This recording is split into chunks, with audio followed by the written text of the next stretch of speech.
Hello friends, welcome to lest education. कैसे हैं आप सभी? आई होप सब लोग ठीक ठाक होंगे। कुछ दिन से आपकी क्लासेस बंद चल रही थी, जिसका कुछ रीज़न था। अब सब कुछ ठीक हो गया है। अब आपकी क्लासेस रेगुलर चलेंगी। हम उम्मीद करते हैं कि आप लोग पिछली क्लासों को अच्छे से पढ़े होंगे, रिवीजन किए होंगे, नोट्स भी बनाए होंगे।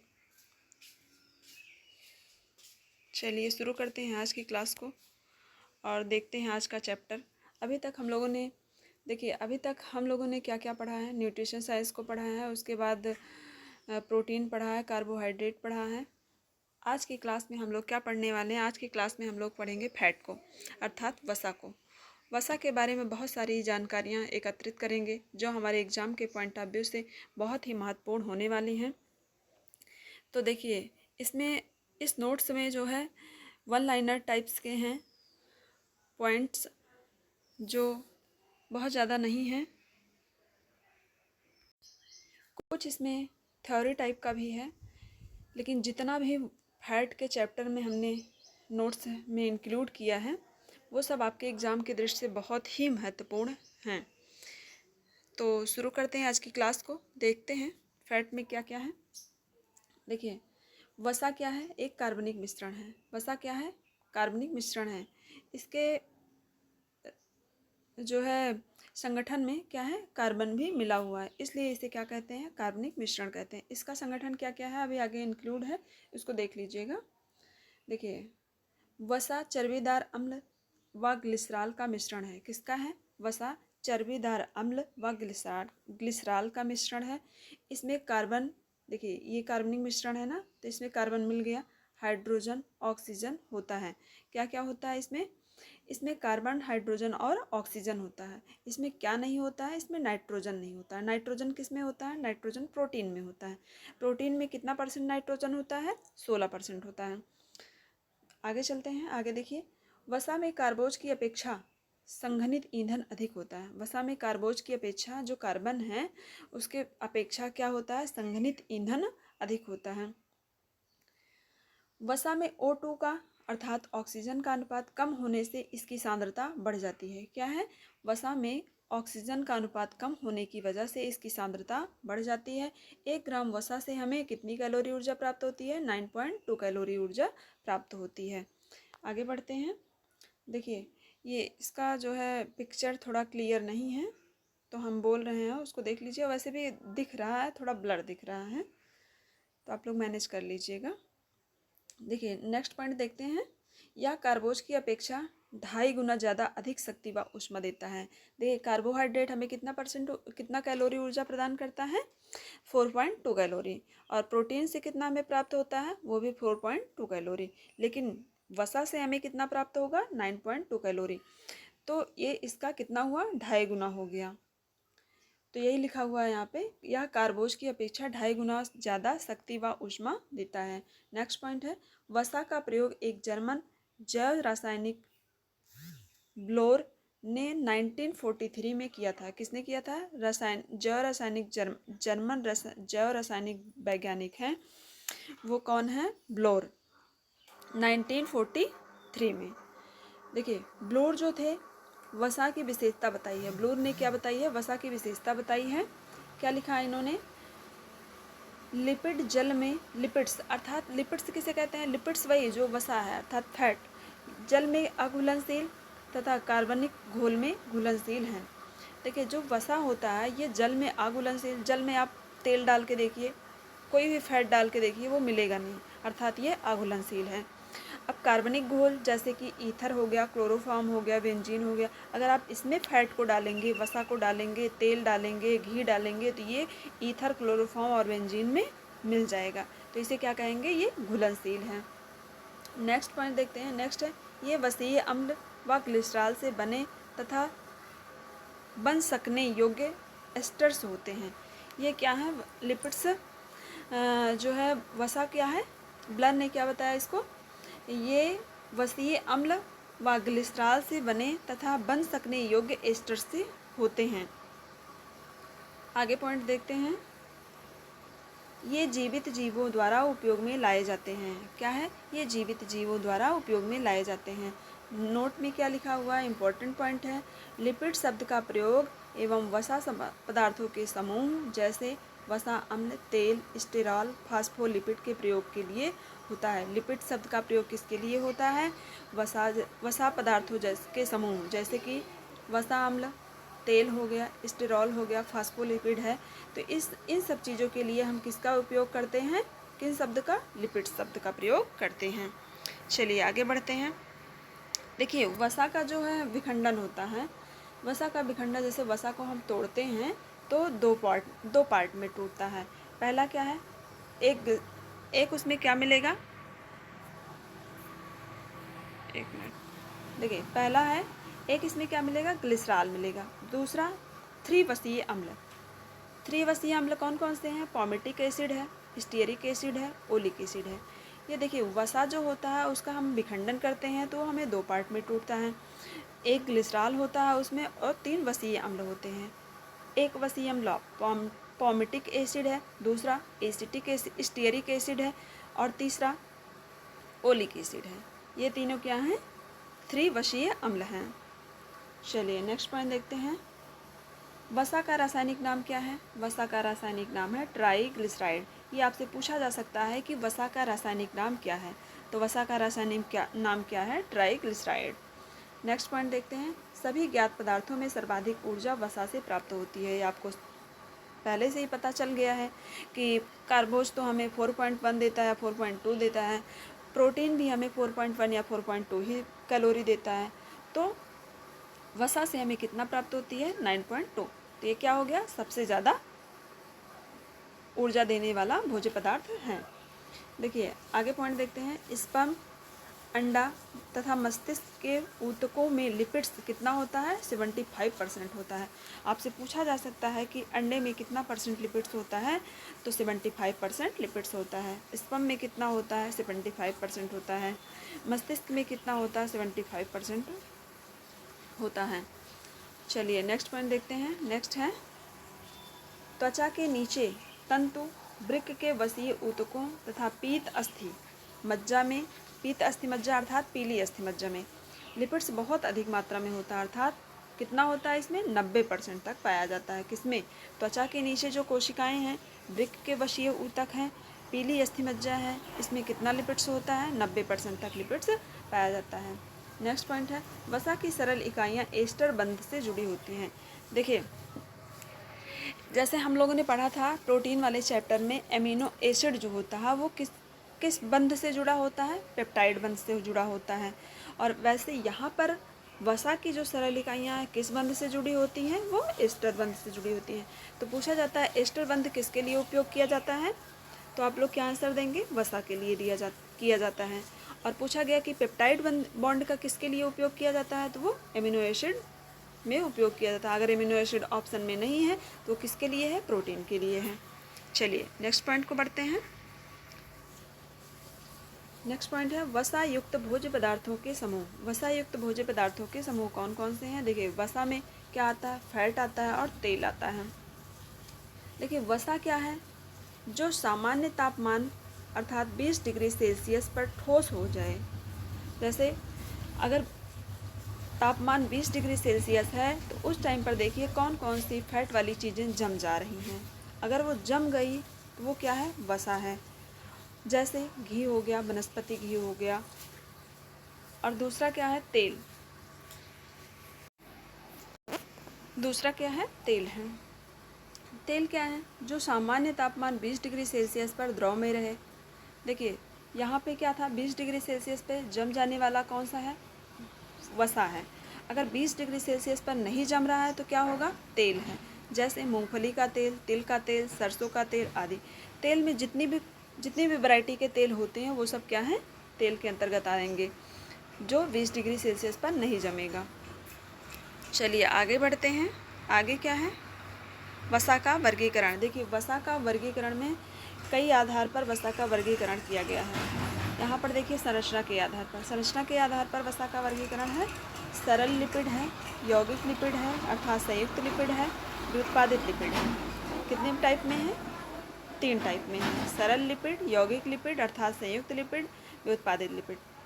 सरल लिपिड अर्थात सिंपल लिपिड को इसे ट्राइग्लिसराइड कहते हैं। क्या कहते हैं? इसे ट्राइग्लिसराइड कहते हैं। ये भोजन से प्राप्त वसा सरल वसा ही है। जो हमें भोजन से वसा प्राप्त होती है वो क्या है? सरल वसा ही है, जो हमारे बॉडी में एब्जॉर्ब होती है। मनुष्य द्वारा खाई जाने वाली वसा 98% तक वसा सरल ही होती है। जैसा कि पहले ही पॉइंट में क्लियर हो चुका है कि भोजन से प्राप्त वसा ही सरल वसा है। तो जो हम लोग खाते हैं, जो भोजन हम लोग ग्रहण करते हैं, उसमें जो वसा होती है 98% तक वसा वो सरल वसा ही होती है। इसका विखंडन होने पर एक ग्लिसरॉल और 3 फैटी एसिड में टूट जाता है। 3 फैटी एसिड कौन कौन से थे? एक था पॉमेटिक एसिड, दूसरा स्टीयरिक, तीसरा कौन था? तीसरा कौन सा था? तीसरा था ओलिक एसिड। देखिए, पहला क्या था? पॉमेटिक, दूसरा स्टीयरिक, तीसरा ओलिक एसिड था। ये तीनों फैटी एसिड थे और एक ग्लिसरॉल में वसा सरल वसा जो है टूटती है। अब देखिए, ये सरल वसा वही तेल और मोम, तेल व वसा, मोम या वैक्स होता है। तेल जो होता है वो आपको पता ही है 20 डिग्री सेल्सियस पर द्रव में ही रहेगा। वसा जो है 20 डिग्री सेल्सियस पर ठोस हो जाता है अर्थात जम जाता है। आगे देखते हैं संयुक्त अर्थात यौगिक अर्थात कंपाउंड लिपिड। देखिए, कंपाउंड लिपिड कौन कौन से हैं? इसमें एक ग्लिसरॉल तो है, दूसरा फैटी एसिड भी है, तीसरा क्या है? अन्य वसीय आवसीय अम्ल होगा, आवसीय तत्व होगा। देखिए, जो सरल लिपिड में 2 पॉइंट हैं, इसमें एक ग्लिसरॉल और दूसरा फैटी एसिड रहेगा। उसी तरह संयुक्त लिपिड में भी एक ग्लिसरॉल रहेगा, दूसरा 3 फैटी एसिड भी रहेंगे और तीसरा अन्य आवसीय अम्ल अर्थात आवसीय तत्व वो हैं जो जिनमें फैट नहीं होता है। जैसे फास्फोलिपिड हो गया, ग्लाइकोलिपिड हो गया, सल्फोलिपिड हो गया, लिपोप्रोटीन हो गया। तो इसका हम फास्फोलिपिड को देखेंगे तो इसमें क्या है? एक ग्लिसरॉल तो है, दूसरा 3 फैटी एसिड भी हैं और तीसरा क्या है? फास्फोरस है। क्या है? फास्फोरस है। तो ये फास्फोरस जो है ये आवसीय इस तत्व है। क्या है? आवसीय तत्व है। फास्फोरस क्या है? एक खनिज तत्व है अर्थात ये आवसीय तत्व हो गया। तो इस प्रकार संयुक्त लिपिड जो होता है उसमें एक ग्लिसरॉल और 3 फैटी एसिड और एक आवसीय तत्व मिला होता है। चलिए, ऐसे ग्लाइकोलिपिड है, ग्लाइकोलिपिड में ग्लाइकोजन है, लिपिड है और 3 फैटी एसिड भी हैं। सल्फोलिपिड में सल्फर मिला हुआ है, लिपोप्रोटीन में प्रोटीन मिला हुआ है। चलिए आगे देखते हैं व्युत्पादित लिपिड को। व्युत्पादित लिपिड में देखिए, ये व्युत्पादित लिपिड है अर्थात डेरिवेटेड लिपिड सरल व संयुक्त लिपिड का जल अपघटन होने से प्राप्त होता है। देखिए, जो सरल लिपिड है और संयुक्त लिपिड है, इन दोनों का जल अपघटन जब होता है तो उससे प्राप्त होता है क्या? व्युत्पादित लिपिड। व्युत्पादित लिपिड में क्या आता है? कोलेस्ट्रॉल हो गया, कोलेस्ट्रॉल है, अर्गोस्ट्रॉल है, पादप है। कोलेस्ट्रॉल, अर्गोस्ट्रॉल, पादप स्टेरॉल। ये आपसे पूछा जा सकता है कि व्युत्पादित लिपिड के एग्जाम्पल, जैसे कोलेस्ट्रॉल, अर्गोस्ट्रॉल और पादप स्टेरॉल। इसको आप लोग अच्छे से याद कर लीजिएगा। इसके एग्जाम्पल ही आपसे पूछे जाएंगे, बहुत ज़्यादा डीप नहीं पूछा जाएगा। लेकिन जैसे फास्फोलिपिड कौन सा लिपिड है? ये संयुक्त लिपिड है। अर्गोस्ट्रॉल कौन सा लिपिड है? ये व्युत्पादित लिपिड है। तेल हो गया, ये किस लिपिड में आएगा? सरल लिपिड में आएगा। मोम वैक्स किस में आएगा? सरल लिपिड में आएगा। ऐसे ही क्वेश्चन आपसे पूछे जाएंगे। चलिए बढ़ते हैं आगे, देखते हैं नेक्स्ट पॉइंट। देखिए, संरचना के आधार पर अब इसको थोड़ा डीप में देख लेते हैं। संरचना के आधार पर जो सरल लिपिड था उसके बारे में देखिए। इसमें 3 वसीय अम्ल और एक ग्लिसरॉल होता है, जो हमने ऊपर भी पढ़ा है। इसको 2 पार्ट में डिवाइड किया गया है। एक तेल है, तेल और वसा है, दूसरा मोम और वैक्स है। देखिए, तेल क्या है? तेल आपको पता ही है 20 डिग्री सेल्सियस पर द्रव अवस्था में रहते हैं अर्थात तेल हैं। 20 डिग्री सेल्सियस पर जो जम जाए वो क्या है? ठोस अवस्था में है, तो वो क्या है? वसा है। अब देखिए, मोम या वैक्स क्या है? ये हमारे खाने योग्य नहीं होते हैं। मोम और वैक्स को हम लोग खाते नहीं हैं, ये तो आप लोग को पहले से ही मालूम है। मोम और वैक्स खाए जाने वाली चीज़ नहीं है। इसका हमारे शरीर में पाचन नहीं होता है। यह वसीय अम्ल मोनोहाइड्रिक प्लस डाईहाइड्रिक एल्कोहल होते हैं। ये क्या है, मोम और वैक्स क्या है, इसमें वसीय अम्ल तो होता ही है, मोनोहाइड्रिक होता है, डाईहाइड्रिक एल्कोहल होता है। चलिए अब देखिए जो नोट पॉइंट में क्या लिखे हैं हम। देखिए कर्णमोम अर्थात ईयर वैक्स, ईयर वैक्स का नाम क्या है, सिरुमिन। ईयर वैक्स का नाम क्या है, सिरुमिन है। जो हमारे कान में कान से मोम निकलता है उसे क्या कहते हैं, सिरुमिन कहते हैं। ये मोस्ट इम्पॉर्टेंट पॉइंट है, ये पूछा जाने वाला क्वेश्चन है। कर्णमोम अर्थात ईयर वैक्स को क्या कहते हैं, तो सिरुमिन कहते हैं।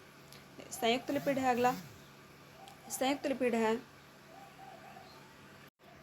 देखिए संयुक्त लिपिड में क्या है, 3 वसीय एसिड है, इसको आप लोग देखे ही हैं। 3 वसीय एसिड रहेगा, एक ग्लिसरॉल रहेगा, तीसरा क्या रहेगा, अवसीय तत्व रहेगा।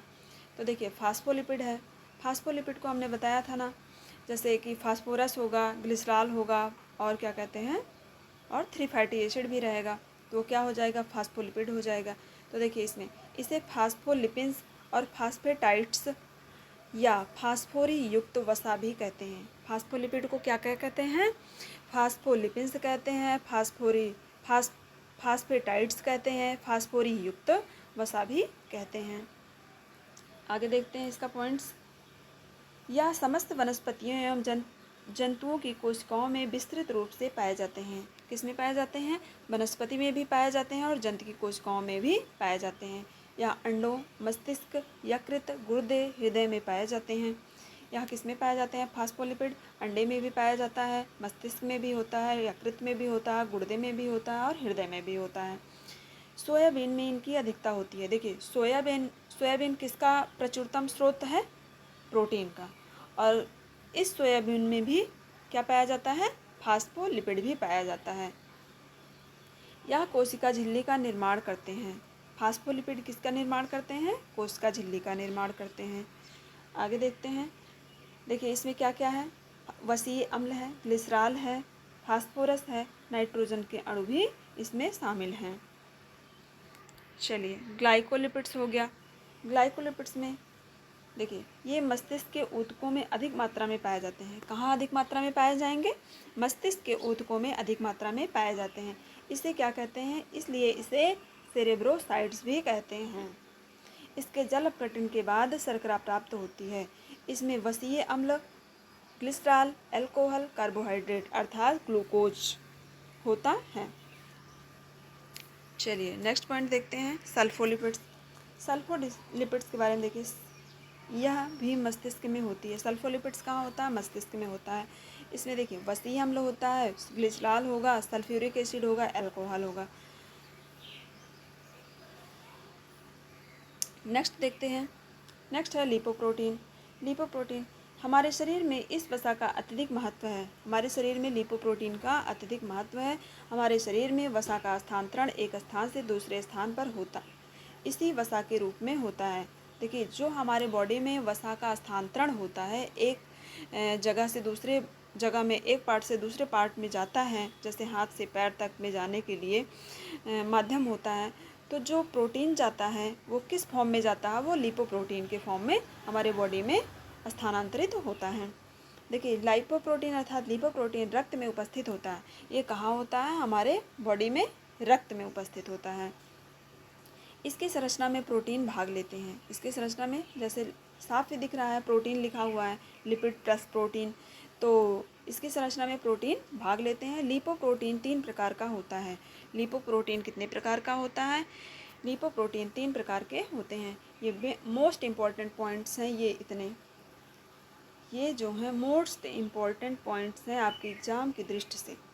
देखिए इसमें आपसे पूछा जा सकता है कि बैड कोलेस्ट्रॉल कौन सा है, बैड लिपोप्रोटीन कौन सा है, गुड लिपोप्रोटीन कौन सा है।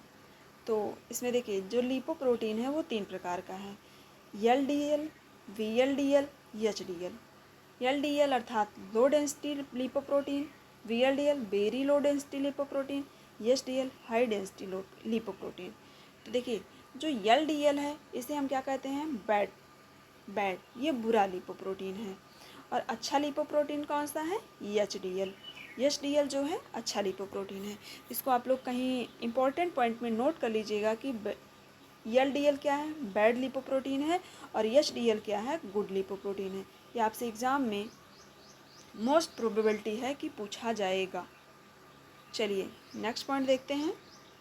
नेक्स्ट क्या है, देखिए BLDL जो होता है यकृत से कुछ फैटी एसिड और कोलेस्ट्रॉल को अपने में लेता है और ब्लड वेसल्स अर्थात जो खून की नसें हैं उसमें छोड़ देता है। ब्लड में पहुंचते ही VLDL LDL में बदल जाता है। खून में पहुंचते ही VLDL क्या होता है, LDL में कन्वर्ट हो जाता है। LDL के ही अणु रक्त धमनियों को, जो जिसमें रक्त की जो नसें होती हैं अर्थात रक्त धमनियाँ जो होती हैं उनकी दीवारों में चिपक जाते हैं और एथेरोस्क्लेरोसिस के लिए जिम्मेदार होते हैं। देखिए जो VLDL होता है, देखिए पहले क्या होता है कि ये यकृत में VLDL यकृत में होता है। यकृत से कुछ फैटी एसिड और कोलेस्ट्रॉल को अपने में लेता है और ब्लड की धमनियों में छोड़ देता है। ब्लड में पहुंचते ही जो है BLDL क्या होता है, BLDL LDL में कन्वर्ट हो जाता है, जो कि एक बैड कोलेस्ट्रॉल है, बैड लिपोप्रोटीन है। उसके बाद LDL के अणु रक्त धमनियों की दीवारों से चिपक जाते हैं। क्या होते हैं, रक्त धमनियों की दीवारों से चिपक जाते हैं और इससे क्या हो जाता है, व्यक्ति को एथेरोस्क्लेरोसिस हो जाता है। इसके बाद HDL का काम शुरू होता है। इसके बाद क्या होता है, HDL का काम शुरू होता है। यह जो है VLDL का उल्टा काम करता है। यह ब्लड से LDL को वापस लेता है और यकृत निर्मित पित्तरस, यकृत में जो पित्तरस का निर्माण होता है उसमें इस LDL को तोड़ देती है। जो आपके यकृत में पित्तरस बनता है वो LDL को तोड़ देता है और यही HDL जो है LDL को आपके लीवर में फिर से ले जाता है। चलिए आई होप आप HDL और VLDL को समझ गए होंगे। आपसे क्वेश्चन ज़्यादा नहीं पूछा जाएगा, बस यही पूछा जाएगा कि LDL कौन सा लिपोप्रोटीन है, बैड है या गुड है। HDL कैसा है, बैड है या गुड है। चलिए आपको यहाँ पे एक पॉइंट और मिलता है, यकृत निर्मित पित्तरस। तो पित्तरस का निर्माण कहाँ होता है, हमारे लीवर अर्थात यकृत में होता है। चलिए आगे बढ़ते हैं। नेक्स्ट पॉइंट है, देखिए डिजायरेबल कोलेस्ट्रॉल लेवल। देखिए डिजायरेबल कोलेस्ट्रॉल लेवल क्या है, कोलेस्ट्रॉल लेवल हमारी बॉडी में क्या है, कितना है।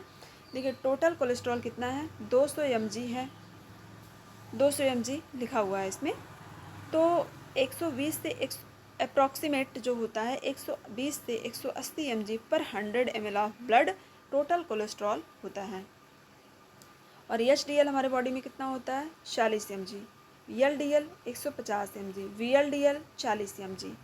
तो HDL और VLDL कितना होगा, 40 mg होगा मिलीग्राम, और LDL कितना है, 150 मिलीग्राम। और ट्राइग्लिसराइड वहीं ट्राइग्लिसराइड हमारे बॉडी में कितना होता है, 150 मिलीग्राम पर 100 ml ऑफ ब्लड।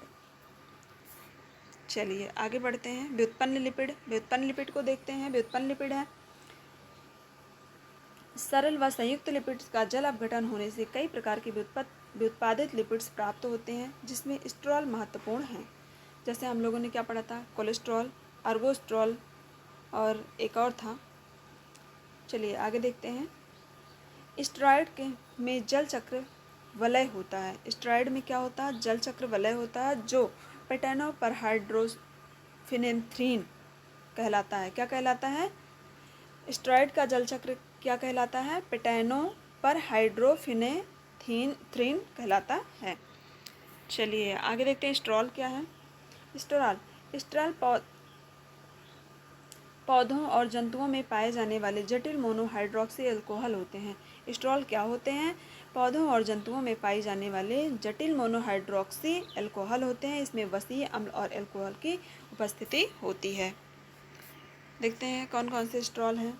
देखिए प्राणिज स्ट्रॉल कोलेस्ट्रॉल होता है, वनस्पतिक स्ट्रॉल फोटोस्ट्रॉल होता है, मोल्ड और ईस्ट से जो होता है माइकोस्ट्रॉल, अर्गोस्ट्रॉल जो है मोल्ड और ईस्ट से प्राप्त होने वाला स्ट्रॉल है।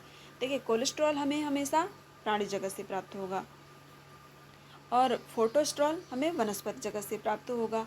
माइको और अर्गो जो है वो मोल्ड और ईस्ट से प्राप्त होगा। चलिए कोलेस्ट्रॉल को देख लेते हैं। कोलेस्ट्रॉल यह प्राणी जगत में प्राप्त वसा है। प्राणी जगत से प्राप्त वसा कौन सी है? कोलेस्ट्रॉल है। यह हमारी त्वचा के नीचे रहता है। कहाँ रहता है? हमारी त्वचा के नीचे रहता है, हमारी स्किन के नीचे रहता है। जब सूर्य की यूवी किरणें अर्थात अल्ट्रावायलेट किरणें हमारी त्वचा के वसीय ऊतक पर पड़ते हैं तो विटामिन D3 का निर्माण होता है। देखिए जो कोलेस्ट्रॉल होता है वो हमारी त्वचा के नीचे रहता है। जब हमारा बॉडी सूर्य के संपर्क में आता है, हमारी बॉडी पर ये अल्ट्रावायलेट किरणें पड़ती हैं। त्वचा के नीचे जो वसीय ऊतक है अर्थात कोलेस्ट्रॉल से बने ऊतक हैं, उसमें विटामिन D3 का निर्माण होने लगता है। चलिए आगे पॉइंट देखते हैं। रक्त में कोलेस्ट्रॉल की मात्रा कितनी होती है? 150 से 200 mg पर 100 ml ऑफ ब्लड होनी चाहिए। इससे आपसे पूछा भी जा सकता है ऐसा क्वेश्चन कि रक्त में कोलेस्ट्रॉल की मात्रा कितनी होनी चाहिए, तो आप लोग नोट कर लीजिए कितनी होनी चाहिए। 120 से 150 से 200 mg पर 100 ml ब्लड होनी चाहिए। इससे अधिक होने पर हृदय रोग, पक्षाघात आदि की संभावना बढ़ जाती है। देखिए अगर इससे 200 mg से अधिक हो जाता है कोलेस्ट्रॉल तो व्यक्ति को हृदय रोग अर्थात हार्ट अटैक की बीमारी की संभावना बढ़ जाती है। यह रक्त में पीले भाग यह अंडे के पीले भाग मक्खन, घी, पनीर आदि में पाया जाता है। किसमें पाया जाता है? अंडे के पीले भाग मक्खन, घी, पनीर आदि में पाया जाता है। नेक्स्ट पॉइंट देखते हैं। नेक्स्ट है हमारे शरीर में यकृत के द्वारा भी निर्मित किया जाता है। किससे? हमारे बॉडी में कोलेस्ट्रॉल का निर्माण हमारे लीवर के द्वारा भी हो जाता है। नेक्स्ट पॉइंट देखते हैं। वनस्पतिक स्ट्रॉल, पादप स्ट्रॉल, फोटोस्ट्रॉल सब चीज़ें एक ही हैं। ये स्ट्रॉल पौधों में पाया जाता है। जैसे कि साफ दिख रहा है कि वनस्पतिक है तो ये कहाँ पाया जाएगा? अगर ये वनस्पतिक है तो ये पौधों में ही पाया जाने वाला स्ट्रॉल है। ये सोयाबीन के तेल और नारियल के तेल में पाया जाता है। अर्गोस्ट्रॉल ये मोल्ड और ईस्ट से पाया जाता था, तो यह खमीर में सर्वाधिक पाया जाता है। किस में पाया जाता है? अर्गोस्ट्रॉल खमीर में सर्वाधिक पाया जाता है। आगे देखते हैं। नेक्स्ट पॉइंट फैटी एसिड है। देखिए फैटी एसिड इसके बाद की क्लास को हम नेक्स्ट क्लास में करेंगे, नहीं बहुत बड़ी क्लास हो जाएगी। अभी इसमें बहुत चीज़ें हैं। फैटी एसिड है, उसके बाद एसेंशियल फैटी एसिड हैं, फैट रिलेटेड टर्मिनोलॉजी भी है। तो इसके आगे की क्लास को हम नेक्स्ट क्लास में कंप्लीट कर लेंगे। वीडियो कैसा लगा और इसमें इंक्लूड पॉइंट्स कैसे लगे आप लोग कमेंट बॉक्स में ज़रूर बताइएगा। और वीडियो अच्छा भी लगा हो तो पैसा तो लगता नहीं है, लाइक कर दिया करिए, थोड़ा मोटिवेशन ही मिलेगा हमको, ताकि अच्छे अच्छे पॉइंट्स को हम इंक्लूड करके अपने PDF में आपको प्रोवाइड करते रहें। चलिए आज की क्लास यहीं तक, मिलते हैं नेक्स्ट क्लास में आगे के टॉपिक के साथ। तब तक के लिए पढ़ते रहिए, मस्त रहिए, तैयारी करते रहिए। Thank you.